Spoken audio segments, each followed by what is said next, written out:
Përshëndetje miq të Gazetës Lajm dhe Lajm TV-s, ku jemi me emisionin e radhës Dialog me Lajm. Kësaj radhe i ftuar i emisionit do të jetë kryetari i Këshillit të Çajirit, zoti Muhamet Murtezi. Mirë se erdhët, zoti Muhamet. Mirë se u gjeta, faleminderit për ftesën. Kënaqësia do të jetë e jona.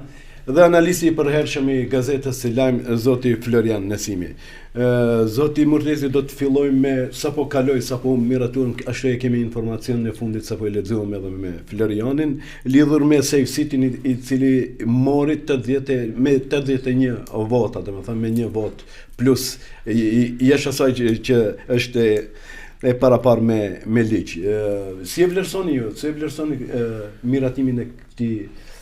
Edhe unë me që isha rrugës dëgjova që ka kaluar me 81 vot, pastaj pa që kanë kërkuar votim individual, po besoj që do të kaloj edhe në votim individual dhe konsideroj që është një arritje pozitive. Spaku ne kemi parë edhe si vlen dhe kemi vlerësuar që është një arritje pozitive miratimi i këtij ligji, sepse këndvështrimi ynë mbi Safe City-n ka qenë siguria e qytetarëve, ka qenë ruajtja e jetës, rregull në komunikacion.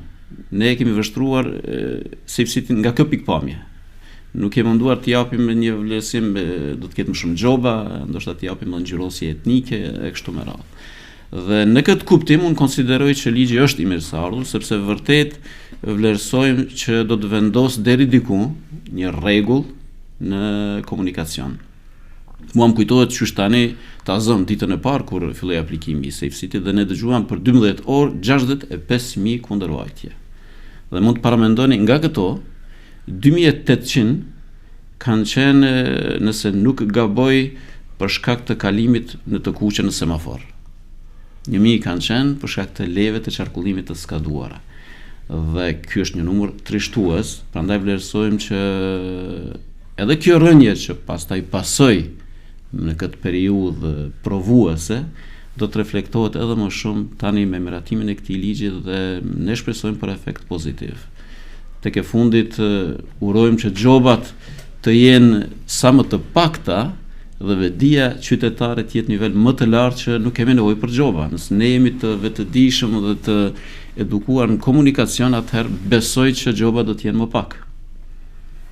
Në parim edhe unë jam dakord me këtë që po thoni ju, po megjithatë sikur shteti qeveria nuk ka mbajtur edhe aq llogari, fjala bie sa i përket sinjalistikës, ato paralajmërimet siç janë në për shtete tjera, sepse me që lëvizim edhe i dim pak a shumë po mendoj sinjalistika, ato shenjat e paralajmërimit për këtë. Fjala bie unë vi çdo ditë udhtoj nga Kumanova dhe unë korsin e djathtë kur nuk guxoj ta përdori shkaku i aty në gropave s'ka shumërisht amortizuara. Ajo është një, pastaj mos flasim për ato pikat pagesore. Prandaj edhe u krijua ajo përshtypja se janë më shumë për ta mbushur xhepin qeveria se sa për t'i dhënë një rëndësi më tepër aspektit të sigurisë. Ne jemi të vetëdijshëm që në kuptimin e rrugëve, sinjalistikës, komunikacionit në përgjithësi ka ende shumë gjëra për t'i bërë vendi ynë dhe shumë gjëra mbeten për të dëshiruar për të bërë dhe këtu nuk kemi asnjë dilemë. Pastaj edhe vërejtja që ishte që nuk është përfshirë gjithë shteti, por vetëm 3 qytete, edhe kjo ndoshta deri diku qëndron, ndonse edhe këtu nuk ka konotacion etnik, sepse në fundit kemi një shumicë, po t'ishte Safe City vetëm në Likov, ta zëm, ose në Araçin, ose diku tjetër mund t'i japim ngjyrë etnike, por ama konsideroj që etniciteti ashtu bie, pjesa që ju e thatë, jeni shumë me të drejtë. Unë vlerësoj që kjo është një fillim në këtë drejtim, por ama tani shtetit, qeverisë i bie që t'i plotësoj edhe gjëra tjera, edhe sinjalistikën, edhe rrugët, edhe t'i eliminoj të gjitha problemet ekzistuese. Dhe në fundit ta realizoj edhe zotimin që ne dëgjuam këto ditë që deri në fund të vitit Safe City të shtrihet në tërë vendin, në mënyrë që mos mbetet vetëm në disa qytete.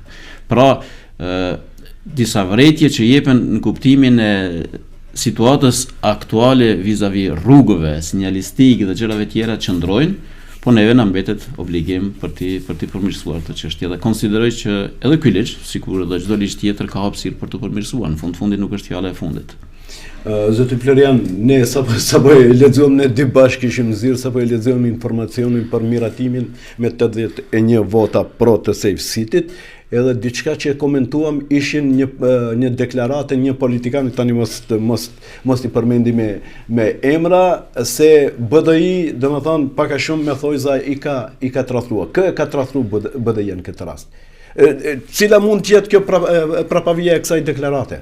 Jo, po mendoj nuk flasim këtu për tradhtimir, po flasim për jo konstruktivitet. Me thojza e përdora tradhti. Po, e kam fjalën se BDI-ja tani doli puna se nuk u tregua opozitë konstruktive. Unë si e kuptova, domethënë kanë qenë të marrën vesh paraprakisht që edhe BDI ta votoj apo kështu diçka. Po te takimi i liderëve, pas mbajtjes së takimit të liderëve nga BDI-ja prononcuan se do ta votojnë. Kërkojnë disa ndërhyrje që të bëhen në tekstin e ligjit, mirë po ato ndërhyrje formale teknike dhe se do ta përkrahin, ndërsa tani sepse edhe te BDI-ja kishte disa dyshime, disa deklarate të ndryshme nga deputet të ndryshëm, mirë po gjithsesi se mendoj se BDI-ja dështoi që të tregohet konstruktive në këtë rast. Qëndrimi i fundit i BDI-s ishte se nuk e votojnë. Se nuk e votojnë, mirë po tani si që e pam qeveria i siguroi këtë shumicën e kualifikuar që quhet apo ditët e treta të votave, dhe tani doli puna se edhe pa BDI-n qeveria i ka këto vota, që është një dështim domethënë i BDI-s në këtë rast. Më e pakta që mundshin të bëjnë ato që të tregojnë konstruktiv, nëse jo të gjithë, disa deputet të Frontit Evropian të paktën ta kishin votuar. Pastaj mendoj se këto janë ligje të cilat duhet i votojë edhe opozita, edhe LSDM-ja. Dash të votojë për shkak se bëhet fjalë për sigurinë e qytetarëve, dhe janë disa ligje të cilat mendoj se i kërkon edhe Unioni Evropian. Për shkak se në këtë kur flasim për eurointegrime, domethënë nuk flitet vetëm për shtatjen formale të ligjeve të Unionit Evropian në vendin tonë, edhe nuk flasim vetëm për antarësimin e shtetit në Union Evropian, por flasim edhe për ndërtimin e vlerave evropiane këtu në shtetin tonë. Edhe këto ligje që kanë të bëjnë me sferën e sigurisë së qytetarëve, bëjnë pjesë në atë ndërtimin e vlerave evropiane, për shkak se edhe Unioni Evropian është interesuar që qytetarët e saj, kur do të vinë këtu në Maqedoni, të jenë më të sigurt, të paktën në sferën e komunikacionit. Edhe ato dyshimet tjera se ka baza etnike, mendoj se nuk qëndrojnë, për shkak se në Shkup dhe në Kumanov shumic janë maqedonasit. Pastaj sipas planit të Ministrisë Punëve të Brendshme, ky Safe City do të realizohet në të gjithë shtetin brenda vitit 2026, por sidoqoftë mendoj se në fund u bë mirë që kaloi në kuvent ky ligj. Zoti Mortezi, ditëve të fundit kishim një aksion pak për masave më të madh të policisë lidhur me detektimin e disa mjeteve financiare të cilat i kish fshehur diku te prindërit e tij një gjykatës i cili tani më është në procedurë. Me këtë aksion duhet të pyes kështu. Është gjykuar nga aspekti simbolik se po fillohet ajo fushata për luftën ndaj korrupsionit, gjë që ishte edhe pjesë e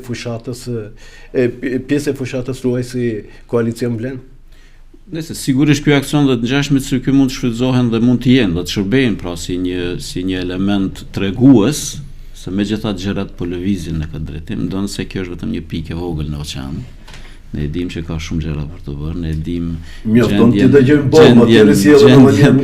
e dim gjendjen në të cilën e kemi gjyqësinë, prokurorinë, pa dash tani t'i jap konotacion politik, por ama nuk janë vlerësimet tona, ato janë vlerësime të përgjithshme ndoshta. Po, organizmat ndërkombëtar kanë dhënë. Sigurisht që këtu nuk po bëjmë përgjithësimin e gjërave, por ama individualisht ne dihet aty që ka vërtet gjëra që nuk janë siç i ka hije një gjyqësi apo një prokurori, dhe rasti i tillë është dëshmia më e mirë vërtet, domethënë ky është një rast eklatant, pavarësisht që pastaj në mbrojtjen e tij si duket gjyqtari dhe avokati i tij mundohen të japin konotacion tjetër se ato tolla pas kanë qenë të prindërve të tij dhe jo të tij, që është edhe një lojë që pastaj duhet të bëhet.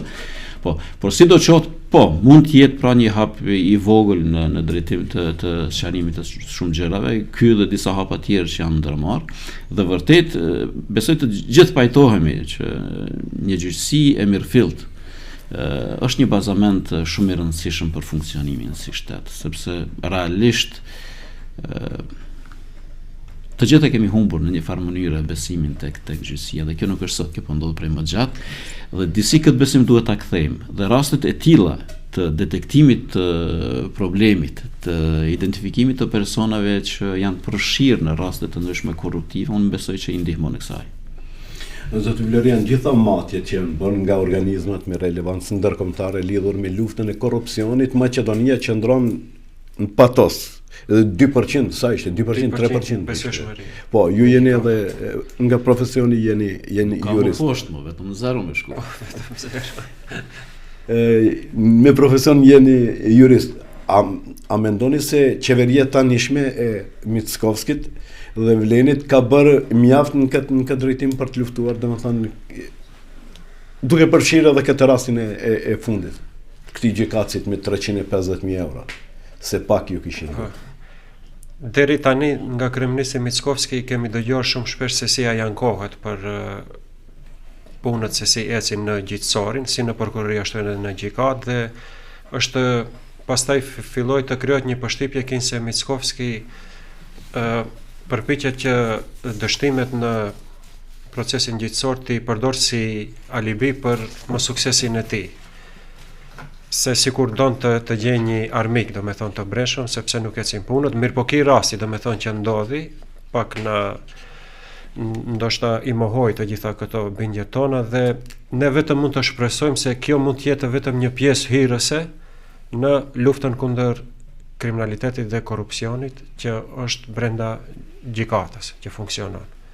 Edhe në këtë aspekt mendoj se është një start i mirë burgosja e këtij gjykatësit të apelit, sepse nëse e shohim nga këndvështrimi i një qytetari, edhe ai qytetari kur e dëgjon këtë lajmin se në shtëpinë e një gjykatësit të apelit janë zonë 350.000 euro, domethënë me të vërtetë është dëshpëruese, dhe kjo tregon se ai 2% domethënë do të filloj të bjerë edhe më poshtë.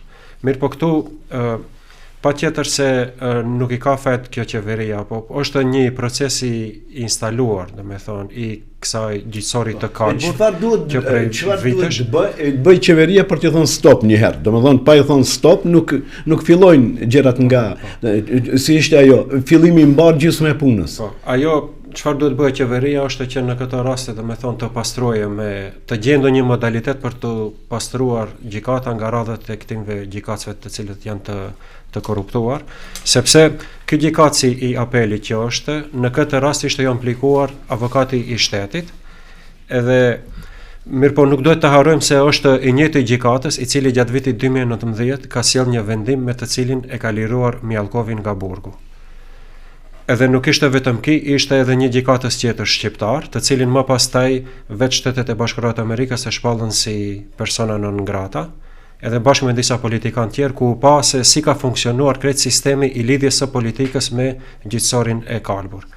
Dhe nëse na kujtohen neve kur i kemi dëgjuar ato bisedat e përgjuara, se si për shembull ish regjimi i mëparshëm BD-ja me VMRO, se si e kanë bërë emërimin e gjykatësve dhe të prokurorëve në për prokurori dhe në për gjykata nëpërmjet telefonit.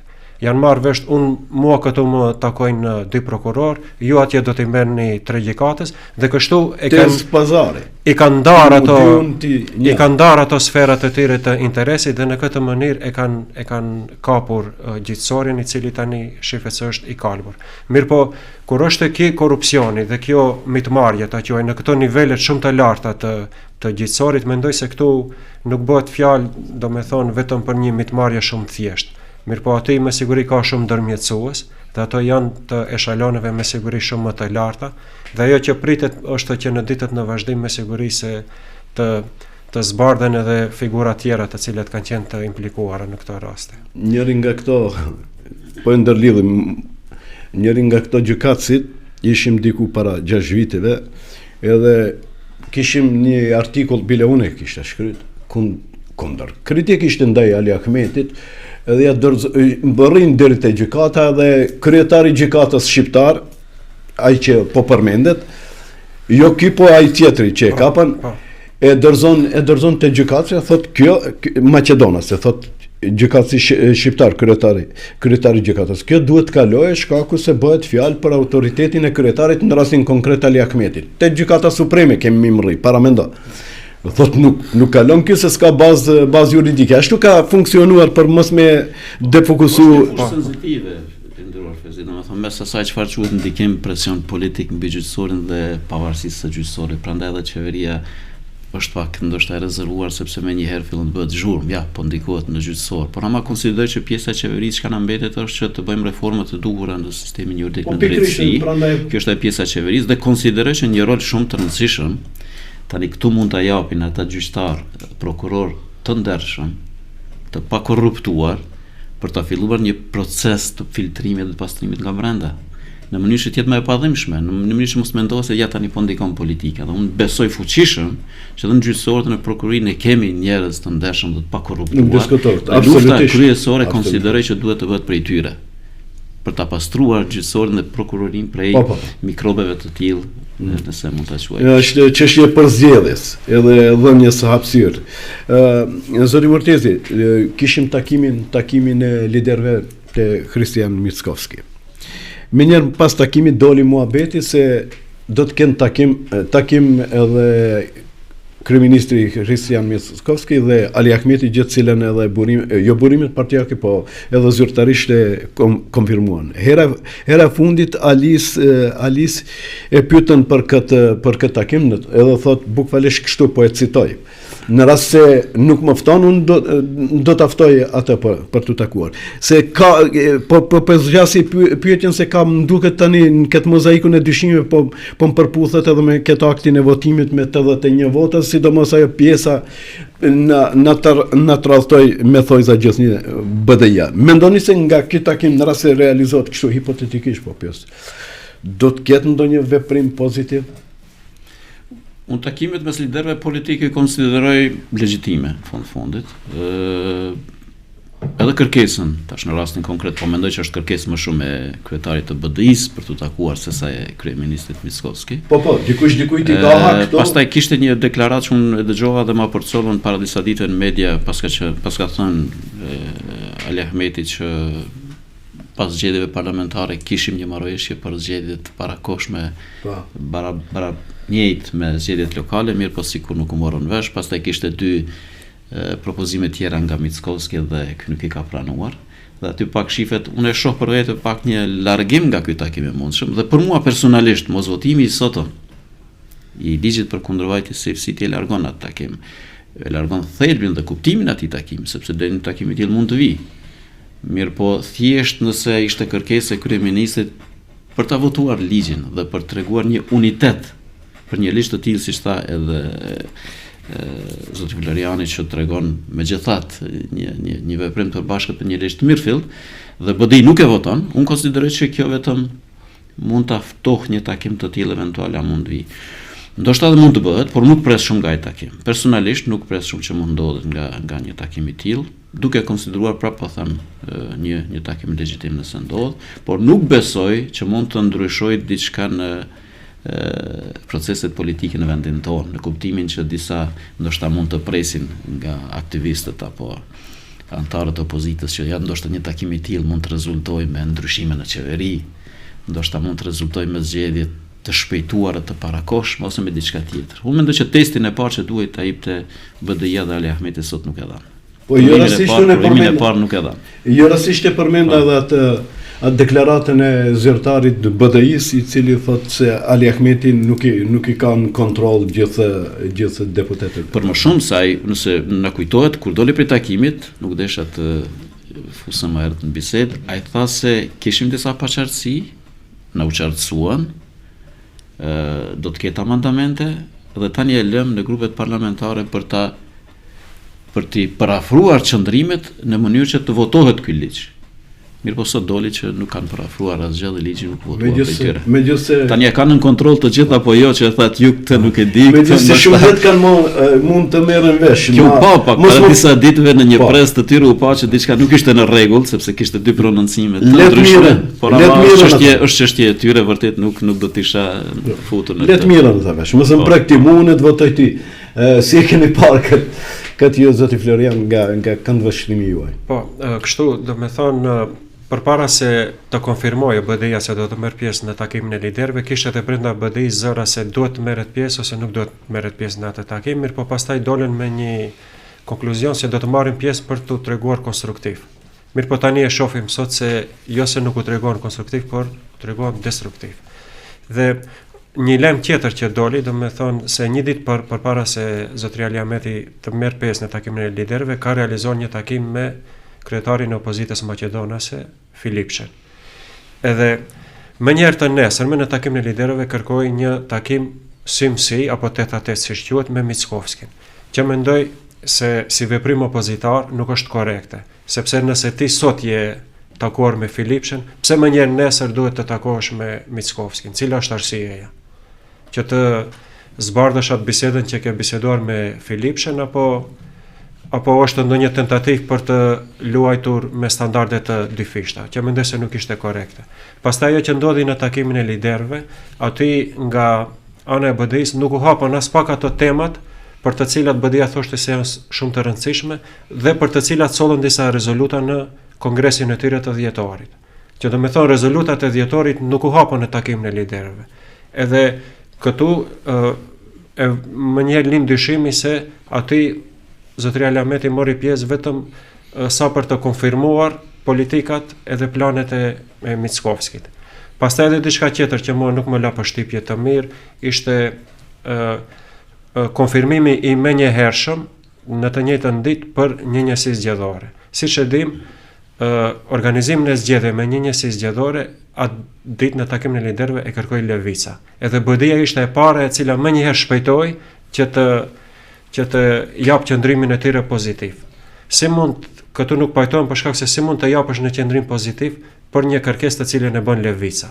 Për shkak se siç e dim, organizimi i zgjedhjeve me një njësi zgjedhore ju konvenon partive më të vogla maqedonase, në këtë rast siç është Levica, sepse nëse i marrim zgjedhjet e fundit të vitit 2024 dhe i llogaritim me sistemin e Dontit me një njësi zgjedhore, na rezulton që Levica do të kishte 2 deri në 3 deputet më shumë, ndërsa Partia Shqiptare do të kishin 2 deputet më pak. Edhe pse ne tani duhet të pranojmë një propozim të Levicës, po mos i bërë ne analizat tona të thella dhe të cilat duhet të jenë analiza të bazuara në të dhëna shkencore dhe statistikore. Edhe këtu do me thonë, mendoj se konstruktivitet nuk tregohet vetëm që ti pranosh të ato propozimet pa mos bërë analiza më të thella. Por gjithsesi se si takimi liderëve nuk është keq që të mbahet, megjithëse është një takim jo formal, takimi liderëve nuk është ndonjë organ institucional, po për çështjet për të cilat partitë nuk merren vesh në institucione, organizohet ky takim që të merren vesh aty, por prap do ta them edhe një herë se kjo kërkesa për takim si, do me thonë tregon se në ato takime bëhen marrëveshje të fshehta, edhe mendoj se opinioni duhet paraprakisht ta di se cilat do të jenë temat e bisedës në ato takime të fshehta. Ja që i mbajnë fshehur. Edhe këtë me Filipshen që e kanë mbajt, ka qenë fshehur, një ditë para takimit liderëve. Fatkeqësisht. Zoti Murtezi, deri ku kanë rritur aktivitetet partijake mes partnerëve të koalicionit vlen lidhur me harmonizimin e qëndrimeve për zgjedhjen e një leadershipi apo cilat janë ato variantat të cilat po diskutohen? Është një proces që po vazhdon, kjo është e rëndësishme, ka një frymë pozitive në gjithë këtë proces, pavarësisht që po duket që është duke u vonuar, është duke u zhagitur. Konsideroj që ky presioni i ndoshta pritjeve që janë thënë edhe më herët se do të bëhet shumë shpejt, me njëherë pas zgjedhjeve ose brenda këtij muaji nga një herë rrit presionin, e shton presionin deri tek liderët. Pastaj ndoshta këtu ndikon edhe pritja e antarësisë dhe strukturave për të bërë një vlend të përbashkët, duke e ditur që atëherë do të ishte edhe më i fortë, edhe më i fuqishëm. Por ajo që është me rëndësi, po besoj në këtë rast, është që vleni është një koalicion ekzistues. Madje edhe si i tillë pati 2 teste të suksesshme, edhe zgjedhjet parlamentare, edhe këto të fundit lokale posaçërisht, dhe konsideroj që edhe si i tillë është duke funksionuar mirë, por ama gjithë jemi të vetëdijshëm që për të rregulluar punët edhe më shumë dhe për të marrë një peshë edhe më të madhe, unë konsideroj që është shumë e rëndësishme, pra ky proces që ka nisur dhe të përfundojë. Edhe këto ditë dëgjuam deklarata nga liderët tanë që do të bëhet shumë shpejt, madje ndoshta edhe brenda këtij muaji, por unë nuk jam hyrtar i afatizimeve shumë. Gjithsesi unë besoj që është një proces që po shkon mbar dhe do të gjendet formul e bashkëveprimit, sikur edhe dini tashmë të gjithë edhe opinioni, ka disa modalitete aty. Cila është më, sipas juaj, cila është më e mundshme? Po, mes asaj se cila është më e mira dhe cila është më e mundshmja, ndoshta kur ta shikojmë nga kjo pamja jashtëmje, kjo ideja e rotacionit duket më e mundshme, ndonëse ndoshta nuk është më fatlume. Ndoshta nuk është më fatlume rotacion çdo vjet nga një lider, sepse disi mund të jep përshtypje edhe të jo seriozitetit. Ndoshta pak më serioze se kjo është ajo me bashkëkryetar, që u tha edhe në fillim, me dy, domethënë persona që do të jenë kryetarit dhe bashkëkryetarit, ndonse më e mira, ajo që është më e mira dhe që besoj që edhe strukturat e vlenit gjitha pa përjashtime kërkojnë është të kemi një lider. Dhe pastaj të kemi edhe antarët tjerë në atë kryesi që do të emërtohen zëvendës kryetar apo nën kryetar apo sekretari i përgjithshëm. Kjo do të ishte më e mira. Procesi po vazhdon, ka gatishmëri pozitive dhe unë vërtet besoj pa afatizuar që do të arrihet shpejt, sepse në fundit ky është përcaktim edhe vetë i liderëve, që është më me rëndësi, por ama mbi këtë unë e vlerësoj që edhe pritjet e antarësisë janë edhe më të mëdha. Dhe konsideroj që liderët tanë do të reflektojnë mbi këtë vullnet të dëshirë të antarësisë për ta çuar këtë proces përpara, por sigur e thash në fillim, më e rëndësishme është që po funksionon vlen si koalicion dhe unë besoj që si i tillë edhe do të mbetet, edhe do të fuqizohet edhe më shumë madje, sepse nuk ka alternativë tjetër. Dhe në fundit ky ka qenë një besatim i të gjithëve për të shndruar në një lëvizje e cila do të veprojë në të mirë të shqiptarëve. Jam optimist, pra është një proces që megjithatë po rrjedh edhe nuk është i lehtë, ne gjithë jemi të vetëdijshëm se po të ishte lehtë, do ta kishim të kaluar tashmë 4 subjekte të ndryshme politike që i kanë liderët në që po them lider të vlenit, shto këtu pastaj edhe bashkangjitjet që janë bërë përmes fillim vetëvendosjes, lëvizja Arbëria, ndoshta edhe të tjera aty. Por konsideroj që punët po shkojnë mbar. Si kundërpesh, ne këto ditë kishim një thirrje të po them liderit të VDI-s Ali Ahmeti për të bërë shkrirje një opozitës me një subjekt në një forme, jo ndoshta drejt për drejt, por pam reagimin menjëherë të dy partive politike që thanë jo. Njëra vetëm prej atyre që është pak më e vogël u pajtua, para ma 2 të tjera thanë jo. Pse e thanë jo? Sepse pra nuk është proces i lehtë. Edhe vetë dim se shkrirjet nuk janë procese të lehta. Posaçërisht kur bëhet fjalë për subjekte që kanë ekzistuar të pavarura me një kohë të caktuar dhe pastaj kërkohet shkrirja e tyre. Por me rëndësi procesi po shkon mbar dhe besoj që shumë shpejt edhe do të ndodhë dhe duhet të ndodhë, në fund duhet të ndodhë. Ali Ahmeti e ka dëshmu vetën si unifikues i madh, sidomos kur ishte fuqishëm në qeveri, opozita si thoshte le të bashkohen ato horrat, tani kur është në zor, them kushtimisht, kërkon bashkimin e opozitës. Nga këndvështrimi juaj si analist zoti Florian, sa mund të zgjate kjo periudha e përcaktimit të leadershipit të vlenit dhe e dyta mund të na i thoni me që jeni nga kjo fushë, mund të na i thoni disa variante të moduseve që përdoren kur janë disa subjekte politike. Po tani kjo tema e bashkimit të partive të koalicionit vlen në një parti është etabluar kështu në opinionin publik edhe më herët para disa muesh, mirë po duket se këto ditët e fundit është përshpejtuar, do me thonë, ky procesi nga vetë deklaratat e disa liderëve të partive të vlenit dhe është krijuar një përshtypje se kjo shumë shpejt do të merr një epilog. Ato e dinë më mirë se pse duhet sa më parë që të bashkohen në një parti.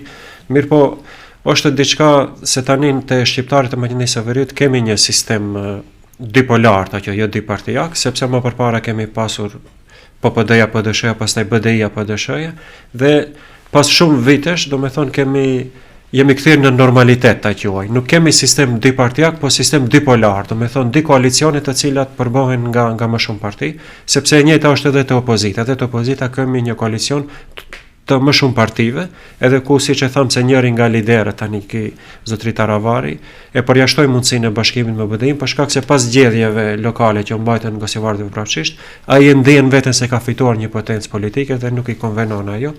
Ndërsa sa i takon Vlenit, mendoj se është në një pozitë, unë do ta kisha quajtur komode, sepse në mënyrë shumë komode këto mund të shqyrtojnë këtë modalitete se mund të bëhet bashkimi, mirë po ajo që është më me rëndësi është se më lehtë mund ta bëjmë bashkimin qoftë se i kanë objektivat e qarta, se ku duan të arrijnë në të ardhmen. Sepse pa objektiva të qarta mendoj se edhe bashkimi në një parti kot se bëhet. Ndërsa objektivat dihet se cilët duhet të jenë, objektivi është të jenë pjesë e pushtetit, sepse vetëm duke qenë në pushtet mund të i realizosh platformën tënde programore. E tani sa i përket për shembull modaliteteve, aty më duket se shqyrtojnë disa modalitete prej te kryetari me rotacion, pastaj me dy kryetar apo ndonjë kryetar konsensual, për shembull ndonjë që nuk është fare, ndonjë person apartiak, ndonjë nga akademia ose ndonjë profesor universitar. Mirëpo, unë vlerësoj se duhet të zgjidhet një kryetar me mandat të plot, domethënë 4 vjeçar. Personalisht jam kundër kësaj punës së rotacionit. E aq më keq domethënë rotacion për çdo vit, sepse periudha për një vit është shumë e shkurtër. Domethënë ai kryetar që do zgjidhet për një vit, akoma po mos e përpilu edhe programin e vet, platformën e vet programore për një vjeçarin e tij, do të kalojë një vit edhe do t'ja lëshoje vendin dikujt tjetër, edhe pastaj mund për shembull ndodh edhe ndonjë krizë ekonomike ose ndonjë krizë tjetër politike dhe mund të jetë ndonjë mandat i dështuar i një kryetari pa fajin e tij. Me thonë modaliteti më i mirë është që të zgjidhet një kryetar me mandat të plot 4 vjeçar, ose me rotacion por me mandat 4 vjeçar.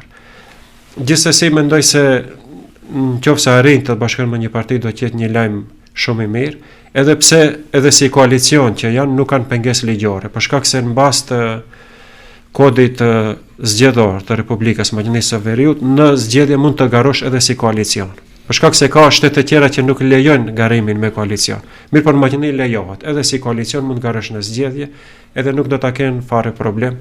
Mirë, po për efikasitetin e punës së partisë me siguri se është shumë më e dobishme nëse është një kryetar edhe një parti. Zoti Mortezi, më lindi diçka duke dëgju përgjigjen e Florionit. Cila është mundësia në rastin e fundit?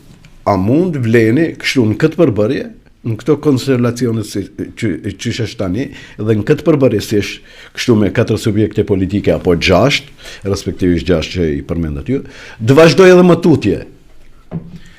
Unë besoj që vërtet sigur tha, nuk ka asnjë pengesë, në fundit kështu është duke funksionuar dhe deri tani, dhe nëse nuk arrihet një pajtim, një kompromis, një pëlqim i të gjithëve për të bërë një leadership të personifikuar në një ose dy individ, atëherë besoj që nuk ka asnjë pengesë për të vazhduar edhe kështu, ndoshta mund të shkohet atëherë, po them hipotetikisht, në formën më poshtë ku është me një presidencë, por ama me një kryesi të përbashkët, një kryesi gjerë të përbashkët, me një këshill të përgjithshëm që është i përbashkët dhe me një kongres të përbashkët. Dhe ndoshta nëse zgjatet kjo si proces, atëherë ja vlen të fillojmë strukturimin nga fundi.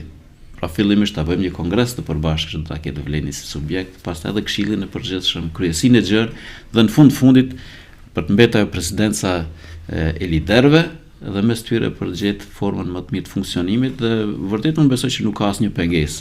Ne po flasim se kështu kemi funksionuar deri tani pas një problem dhe kështu ne fituam 27.000 vota në zgjedhjet parlamentare dhe fituam 10 komuna në zgjedhjet e fundit lokale, që është një rezultat shumë i mirë. Edhe kështu është në rregull, por ama edhe më e mira do të ishte nëse bëhet një subjekt i vetë.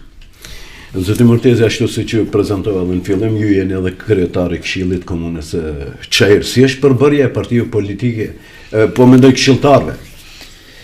Këshilli i Çajërit i ka 27 këshilltar, 14 aty jemi nga Vlen, 11 i ka AKI-ja, një është nga Partia Demokratike Turke dhe një është i VMRO-s. Po bëhen një muaj e gjysmë të funksionimit tonë. Si votojnë ato? Këshilltari turk dhe ai i VMRO-s? Këshilltari turk t'ju di bloqe të them kushtimisht? Jo, deri tani ata kanë votuar me këshilltarët e Vlenit, kanë votuar pa me shumicën në të gjitha rastet. Ndonse Edhe nga ata dy kemi pas sugjerime, këshilla, propozime konstruktive, të cilat ku janë parë të arsyeshme janë pranuar, por ata kanë votuar pra vlenit. Ajo që është më me rëndësi edhe me 11 këshilltarët e AKI-s, aty ne kemi vendosur një raport kolegial dhe shumë miqësor. Unë jam munduar që nga fillimi të tregohem bashkëpunues dhe konstruktiv me ta. Kam thënë që përtej fjalëve boshe jam kryetari të gjithëve, mendoj që këta e kam vërtetuar edhe në praktikë.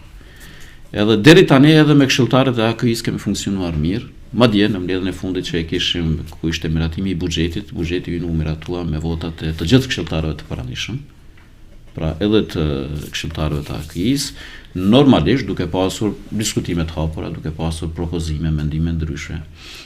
Por ama e fundit ka qenë që kemi vepruar mirë dhe bashkë dhe konsideroj që spaku deri tani në Këshillin e Komunës së Çajit kemi një frymë vërtet konstruktive, ku kemi parë mangësi për të rregulluar nga administrata ose nga dikush tjetër, i kemi ngritur si çështje vet. Unë kam marrë përsipër vetë si kryetari i Këshillit disa punë t'i rregulloj që duhet të rregullohen në funksionim. Nuk ka nevojë dhe nuk e kam lënë që këshilltari i AKI-s ta ngritë si çështje, sepse tek e funit ajo na pengon gjithëve nëse është diçka në aspektin teknik, nuk është në rregull në aspektin organizativ ose procedural. Kështu që besoj që edhe këshilltarët e AKI-s e kanë parë konstruktivitetin dhe këtë e ka thënë edhe në mbledhje aty që njëri për njëri jemi mirë. Ka pasur zëra, ja ky Facebooki jep edhe mundësi tjera për me pa reagimet, veprimet, sidomos reagimet të banorëve të Çajirit, shfaqin pakënaqësi se X projekti ka ngel në gjysmë, nuk është duke u realizuar tani pas periudhës së zgjedhjeve, pasi mbaruan zgjedhjet. Me cilat aktivitete, po mendoj projekte aktualisht jeni duke u marrë? Ne kemi parë vërtet reagimit edhe të partive politike sa i përket projekteve që i kemi paraqitur në fushatën para zgjedhore, unë dhe kryetari Izet Mexhiti.